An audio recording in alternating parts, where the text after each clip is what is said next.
میرے نزدیک دلہنیں بہت روایتی لباس استعمال کرتی ہیں، ان کے لباس زیادہ دلچسپ ہونے چاہیے۔ میتھیو ریڈنگ امریکی ریاست میری لینڈ کے ایک آرٹ کالج MICA میں زیر تعلیم ہیں، جنہوں نے دلہن کا یہ لباس تیار کیا ہے۔ انہوں نے اس لباس میں چھوٹے چھوٹے کنٹرولرز لگائے ہیں جو دھل کر خراب نہیں ہوتے۔ آپ لباس میں ایسے سینسرز لگا سکتے ہیں جس سے درجہ حرارت، روشنی اور حرکت کو قابو کیا جا سکے۔ ریڈنگ کی ہمجماعت ویرونیکا آلسن نے ایک ایسی جیکٹ تیار کی ہے جس سے اعصاب کو قابو کیا جا سکے گا۔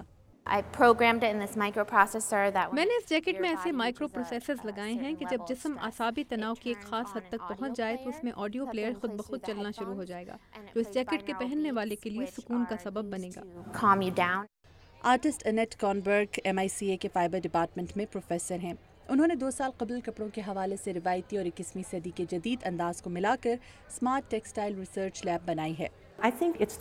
میرے نزدیک مستقبل یہی ہے۔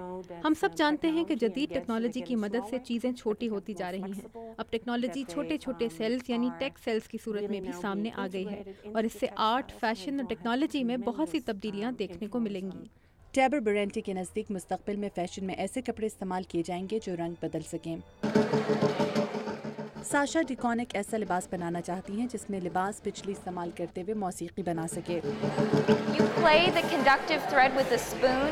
آپ اپنے لباس پر نہ صرف میوزک بجا سکیں گے بلکہ میوزک کی آواز کو زیادہ یا کم بھی کیا جا سکے گا۔ نولا یون نے چمڑے کی ایک ایسی جیکٹ بنائی ہے جس میں لائٹس لگی ہیں۔ ان کے مطابق یہ دلچسپ جیکٹ پارٹیوں پر پہنی جا سکے گی۔ انیٹ کارنبرگ کا کہنا ہے کہ ان اسمارٹ ٹیکسٹائلز کے ذریعے بہت سی جدید ٹیکنالوجیز کو بھی متعارف کرایا جائے گا جس سے فیشن کی دنیا کا رجحان تبدیل کرنے میں مدد ملے گی۔